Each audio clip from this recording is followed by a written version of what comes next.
सिद्धेभ्यः ओम नमः सिद्धेभ्यः ओम नमः सिद्धेभ्यः नमो अरिहंताडम नमो सिद्धाडम नमो आयरियाडम नमो वज्रायाडम नमो लोए सबसाडम। चलते फिरते तीर्थ हैं हरते सब संता, हम तो बस इतना जानते आप सरीखे आप, हम तो बस इतना जानते आप सरीखे आप। कुंडलपुर के बड़े बाबा की अत्यकारी चमत्कारी मनोहारी सर्वरोगहारी श्री अजितनाथ भगवान की परम पूजाचार्य भगवान गुरुदेव शेखर विद्यासागर जी महामुनिराज की, मुनि शेखर विमल सागर जी, अनंत सागर जी, धर्म सागर जी, चल सागर जी आदि समस्त 3 करोड़ करोड़ मुनिराजों की।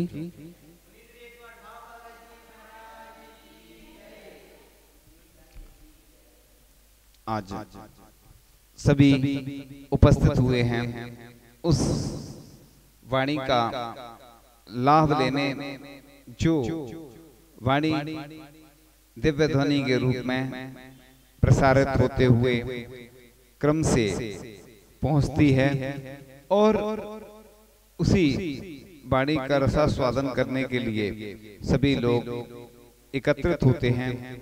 और आज हम चर्चा करेंगे कि कैसे हमारे आचार्य भगवान जो जन्म से लेकर बल्कि गर्भ जन्म तप और ज्ञान और मोक्ष कल्याणक की यात्रा उनकी कैसे होती है, इस बारे में आज हम चर्चा करेंगे।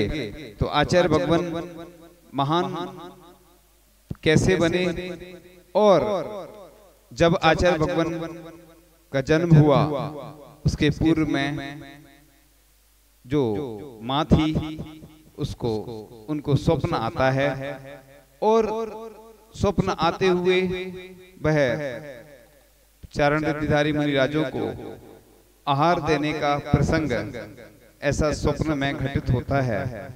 और ऐसे पुण्यशाली होते हैं जिनका जन्म होता है और जन्म के पूर्व में स्वप्न आते हैं।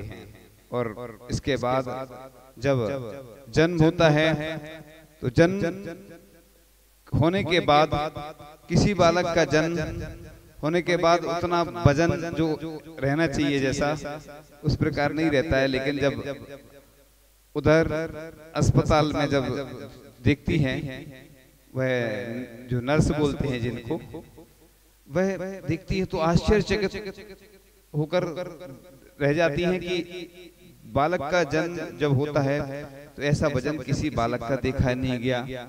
और उसके बाद वह इतना सुंदर था बालक कि उस बालक को देखते ही वह आश्चर्यचकित होकर कहती है कि मैंने इतने सारे बालक यहाँ जन्म लेते हैं लेकिन इतना सुंदर बालक नहीं देखा है। और गर्भ से फिर जन्म की यात्रा हो जाती है और जन्म होने के बाद ऐसे संयोग घटित होते हैं कि कोई जन्म के बाद तुरंत बालक वाहन आदि का प्रयोग नहीं होता है उस समय और कहीं नहीं ले जाते हैं, लेकिन ऐसा संयोग बना।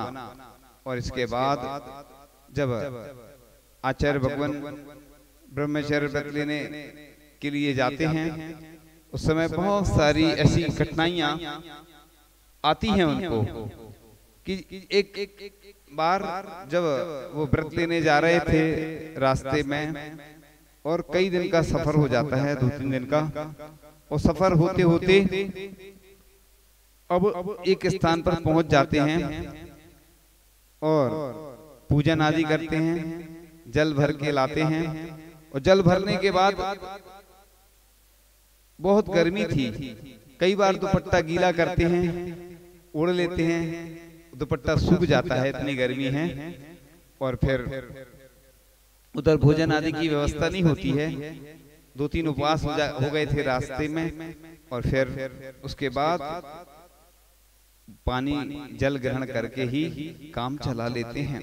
कितने समता के धनी रहे हैं आचार्य भगवान, शुरू से ही प्रारंभ से ही उनने अपनी आदत बनाई है।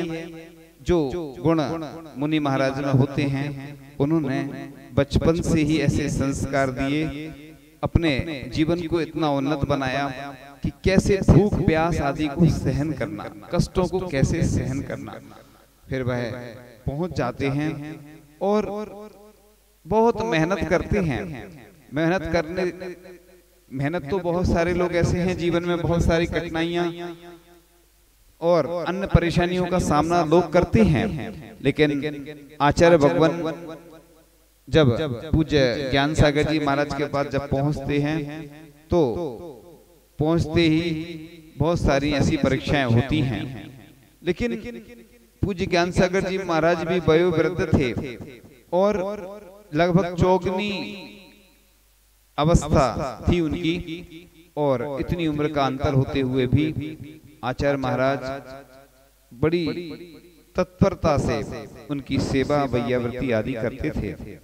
और उसी का परिणाम रहा कि उनको जो विद्या लोग कई वर्षों में हासिल कर पाते हैं, उनको कुछ ही महीनों में वह हासिल हो गई। और ऐसा करते करते वह यात्रा उनकी चलती रही, जारी रही। और जो हिंदी भाषा भी नहीं जानते थे और हिंदी भाषा नहीं जानते हुए भी कन्नड़ भाषी थे, धीरे धीरे अभ्यास के द्वारा बोलते ना, करत करत अभ्यास थे जड़मती हुई सुजान। तो वह उनको ऐसे ही उनकी यात्रा चलती रहती और चलते चलते वह दिन भी आ जाता है कि जब वह दीक्षा की ओर बढ़ते हैं और पुण्यशाली व्यक्ति के लक्षण सामने दिखते हैं कि जहां पर ऐसी ग्रीष्मकालीन तपन हो, और ग्रीष्मकालीन तपन में भी अचानक ऐसे संयोग बन जाते हैं कि बारिश की बूंद गिरने लग जाती हैं इतनी ग्रीष्मकालीन तपन में। और कहते हैं कि एक हाथी भी नहीं मिलता है किसी को अगर ढूंढे तो।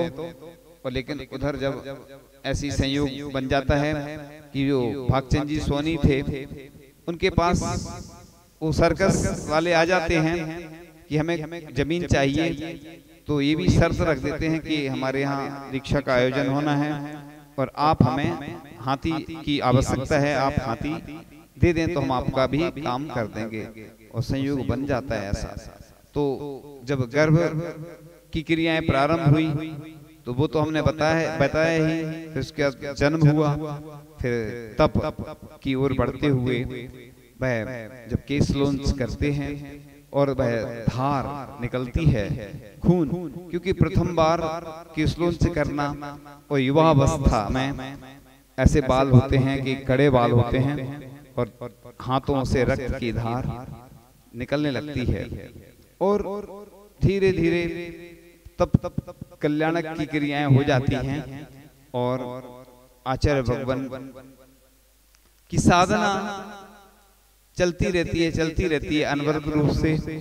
और आज उनके लगभग 54 वर्ष पूर्ण होने को हैं और आचार्य भगवान के जन्म के भी 75 वर्ष पूर्ण होने को हैं। इसके साथ ही साथ आचार्य पदारोहण यानी आचार्य पद पर आसीन हुए भी 50वां वर्ष 21 नवंबर 2021 को 50वां वर्ष में आचार्य भगवान का प्रवेश हो रहा है। तो ऐसे आचार्य भगवान जिनकी चर्या को पूरी दुनिया जानती है और जैन ही नहीं जैनेतर भी उससे वंचित नहीं रह सकते हैं, ऐसे आचार्य भगवान का जब जन्म हुआ तो जैसे तीर्थंकर का जब जन्म होता है तो आपने वह सब सुना ही है वर्णन। ऐसे ही आचार्य भगवान कभी भी इस प्रकार से कभी कोई महोत्सव आदि मनाने में शामिल नहीं होते हैं, लेकिन हम उनका इस प्रकार से पूरी दुनिया में जब भी कोई ऐसे प्रसंग आते हैं तो लोग पूजन आदि करते हैं, भक्ति भाव से करके यह पावन महोत्सव मनाकर मांगलिक क्रियाएं करके हम इन जो महोत्सव होते हैं इनको संपन्न करते हैं। और आचार्य भगवान तो निरीह वृत्ति वाले हैं और कभी भी कोई सूचना देकर ऐसे कोई उनके कार्य होते ही नहीं हैं। अचानक जब बिहार हो जाता है, अनियत बिहारी हैं, तो आचार्य भगवान जब भी सबके लिए आशीर्वाद प्रदान करते हैं प्रेरणा और मार्गदर्शन से। तो हमने वैसे पूर्व में कई बार बताया, आज फिर से चर्चा करेंगे कि आचार्य भगवान, लोग कहते हैं कि पूर्ण आयु में ही क्यों गए। आचार्य भगवान की भावना थी कि सबका भाग्य का उदय हो और सबको चिकित्सा की प्राप्ति हो। ऐसे कई लोग हैं जो अकाल में मरण को प्राप्त हो जाते हैं, तो उन्होंने गरीब लोगों के लिए, अमीर लोगों के लिए भी और गरीब लोगों के लिए भी, लेकिन विशेष तौर से जो गरीब हैं जिनको चिकित्सा की प्राप्ति नहीं होती है, तो पूरे विश्व की वैयावृत्ति करने के लिए उनने भाग्योदय को चुना। उसके साथ ही साथ सभी जीवों को पूर्ण आयु मिले, क्योंकि कई लोग अकाल में मरण को प्राप्त हुए, तो आचार्य भगवान ने पूर्ण आयु को आशीर्वाद दिया और अपना मार्गदर्शन प्रेरणा दी और आशीर्वाद प्रदान किया, सानिध्य प्रदान किया कि कैसे जो रोगी हैं वो निरोगी बने। ये कहलाती है तीर्थंकर प्रकृति के बंध में जो निमित्त बनती, सूलह कारण भावनाएं आती है। एक वैयावृत्ति भी उसमें एक निमित्त है, तो वह साक्षात और अपने निमित्त से वैयावृत्ति वैसे नहीं कर पाते हैं, लेकिन पूरे विश्व की वैयावृत्ति इस निमित्त से होती है। फिर उनको चिंता हुई कि नारी जगत का कैसे कल्याण हो, क्योंकि आज पूरे देश नहीं पूरे विश्व में सबसे ज्यादा खतरा है तो बस महिला वर्ग को है।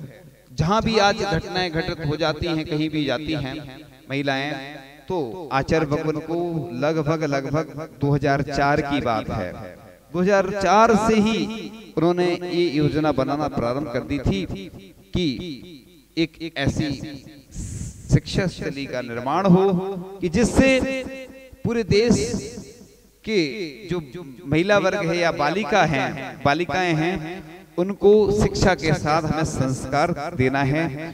तो उसके लिए उन्होंने प्रतिभा स्थली के माध्यम से शिक्षा स्थली और संस्कार स्थली का निर्माण किया। और जो ब्रह्मचारिणी बहनें थी, उन्होंने प्रतिमाएं ली और प्रतिमा लेकर वह अपनी प्रतिमाओं का पालन भी करती हैं और शिक्षा के साथ संस्कार दे रही हैं वह। तो इस प्रकार से पूरे देश की चिंता उनको थी कि देश में जो हमारी बालिकाएं हैं वो कैसे उभय कुल वर्धनी, यानी दोनों कुलों का वर्धन करने वाली बने। जो बालिकाएं होती हैं पहले यहाँ रहती हैं पीहर में, तो इधर भी इस कुल का वर्धन करती हैं, और जब वह ससुराल में जाती हैं तो उधर भी अपने संस्कार ले जाती हैं। उसके द्वारा वह जो 64 कलाएं बताई गई हैं, 72 कलाएं पुरुषों के लिए और स्त्री के लिए, महिला वर्ग के लिए वो बताई गई हैं। यानी आज के जमाने में वह सब कुछ जो अन्य स्कूल कॉलेज में नहीं सिखाया जाता है, जो प्रतिभा स्थली के माध्यम से सिखाया जाता है, वह संस्कार बहनें देती हैं। तो आचार्य भगवान को ये चिंता हुई कि हम कैसे शिक्षा के माध्यम से एक अलग जगाएं और जन जन को उससे जोड़ें। इसके बाद आचार्य भगवान के अंदर एक पीड़ा हुई कि जो हमारे वस्त्र हैं वह अशुद्ध रहते हैं, क्योंकि उसमें एक मटन टेलो नाम का एक अशुद्ध पदार्थ होता है, और अशुद्ध पदार्थ जो होता है अपन उससे श्री जी का प्रक्षाल करते हैं, पानी छानते हैं। जो वस्त्र, वह स्वयं में वस्त्र ही अशुद्ध है, अब उससे हम पानी छानकर क्या जीवों की रक्षा करेंगे।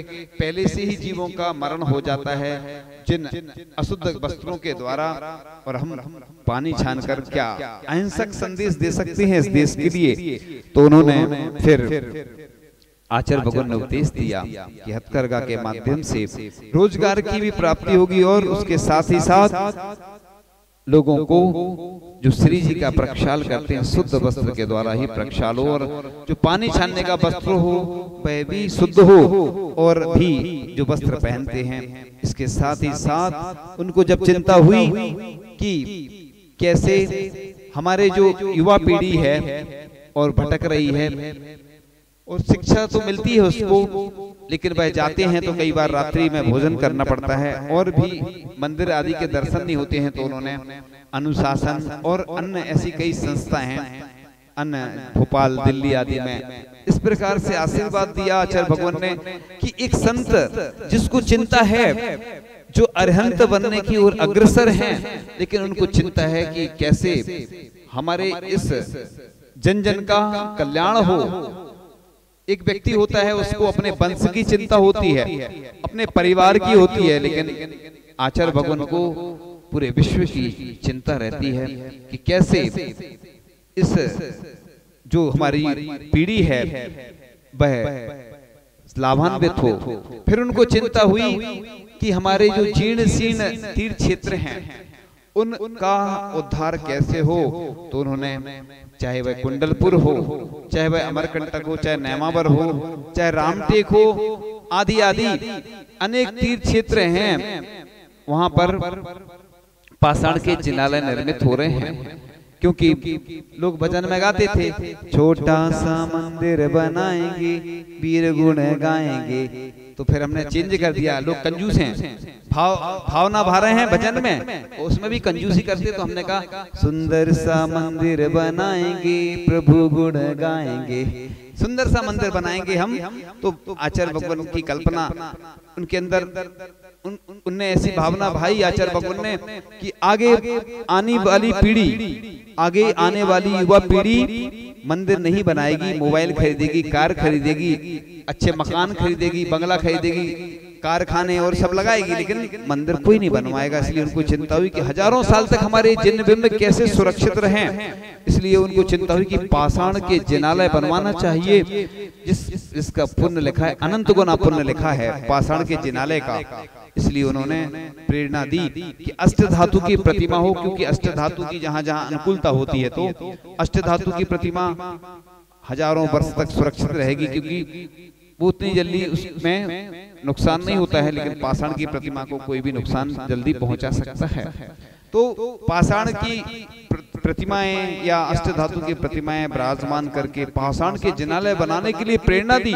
क्योंकि आज हम देखते हैं लोग आते हैं और बताते हैं बहुत सारी ऐसी चीजें, लेकिन खुद नहीं कर पाते हैं, समय नहीं दे पाते हैं। लेकिन आचार्य भगवान के अंदर ऐसी पीड़ा आई, भावना आई कि हमारे जयवंत जिनालय रहें, हजारों साल तक हमारे जिन शासन की कीर्ति फैलती रहे, ऐसी उनके अंदर भावना आई। तो उन्होंने फिर आशीर्वाद दिया, प्रेरणा दी, मार्गदर्शन सानिध्य प्रदान किया। इसके साथ ही साथ आज फास्ट फूड का जमाना है, fast food, fast life, fast death, अशुद्ध भोजन मिल रहा है सबको, उसमें मांसाहार का प्रयोग लगातार हो रहा है। तो उन्होंने फिर प्रेरणा दी कि शांति धारा दुग्ध योजना के माध्यम से लोगों को शुद्ध दूध घी की प्राप्ति हो, और उसके साथ ही साथ जैविक पदार्थ मिले लोगों को। तो उनको चिंता हुई, तो उन्होंने फिर ब्रह्मचारी भाई को उपदेश दिया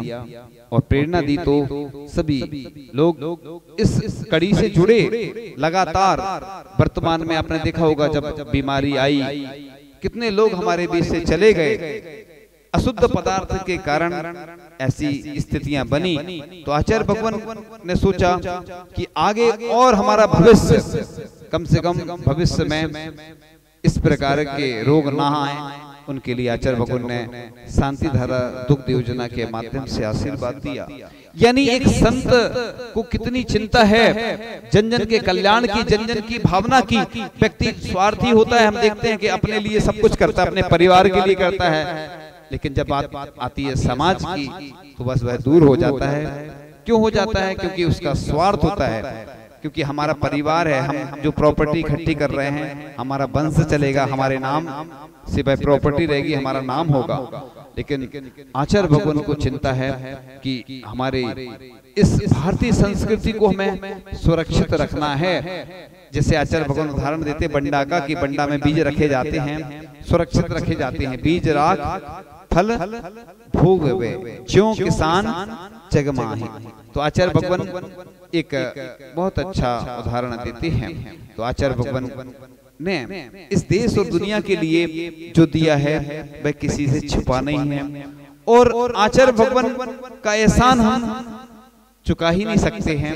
लेकिन जब भी उनके विशेष दिन आते हैं तो हम उनकी स्तुति और गुणगान करके उसकी पूर्ति करते हैं, क्योंकि उनका एहसान तो वैसे हम चुका ही नहीं सकते हैं। लेकिन हम उनका जब भी गुणगान करते हैं तो अभिभूत हो जाते हैं, ऐसे लगता है बस गुणगान करते चले जाएं। एक सुंदर सा भजन है, विद्या सागर श्रमण सूरी स्वर पद शरण, कैसे छू पाएंगे गुरु तुम्हारे चरण, हम धरा तुम गगन गुरु चरण में नमन, वेद्य सागर के उपकार गाए बतन, लोक परलोक सुखकार जिनके बचन, हम धरा तुम गगन हम धरा तुम गगन, तुमने मानव को जीने का दर्शन दिया, गौ वृषभ वंश पालन का प्रवचन किया, तुमसे उपकृत हुआ है सभी जीव धन, हम धरा तुम गगन गुरु चरण में नमन, कैसे छू पाएंगे गुरु तुम्हारे चरण, हम धरा तुम गगन हम धरा तुम गगन, आपने तप खजाना दिया संघ को, आत्मगुण रत्न पाके बना बंध भो, आप सा उच्च संयम समाले शमन, हम धरा तुम गगन गुरु चरण में नमन, कैसे छू पाएंगे गुरु तुम्हारे चरण, हम धरा तुम गगन हम धरा तुम गगन, आपके त्याग तप की ऊंचाई बड़ी, हम न छू पाए तेरी चरण रज भली, आपका त्याग लख काप जाता बदन, हम धरा तुम गगन गुरु चरण में नमन, कैसे छू पाएंगे गुरु तुम्हारे चरण, हम धरा तुम गगन हम धरा तुम गगन, स्वावलंबी बने पूरी मैत्री खिली, हस्त करघा में जीने की शैली मिली, सात्विकी जीविका से करे निर्वहन, हम धरा तुम गगन गुरु चरण में नमन, कैसे छू पाएंगे मृदु तुम्हारे चरण, हम धरा तुम गगन हम धरा तुम गगन, बड़े बाबा की अभिषेक में गिरी चढ़े, शांति धारा में गुरुदेव घंटों खड़े, पिछले मृदु करे आदि जिनको नमन, हम धरा तुम गगन गुरु चरण में नमन, कैसे छू पाएंगे गुरु तुम्हारे चरण, हम धरा तुम गगन हम धरा तुम गगन, वेद्य सागर श्रमण सूरीश्वर पद शरण, कैसे छू पाएंगे गुरु तुम्हारे चरण, हम धरा तुम गगन गुरु चरण में नमन। तो आचार्य भगवान की तप कल्याण तक की यात्रा हुई और उनको निश्चित रूप से उन्हें जो पुरुषार्थ किया है उनको केवल ज्ञान की प्राप्ति तो हो ही जाएगी और इसके बाद उनका मोक्ष कल्याणक भी संपन्न हो। इन भावनाओं के साथ आज हमने कर्म से लेकर मोक्ष तक की यात्रा आचार्य भगवान के माध्यम से की है कि उनको किस प्रकार से उनके ऊपर पंच कल्याण घटित होते हैं। ऐसे आचार्य भगवान जिनकी चर्या से आप लोग सभी परिचित हैं, ऐसे आचार्य भगवान के चरणों में अनंत बार नमोस्तु करते हुए परम पूज्य आचार्य भगवान गुरुदेव शिक्षण विद्यासागर जी महामुनिराज की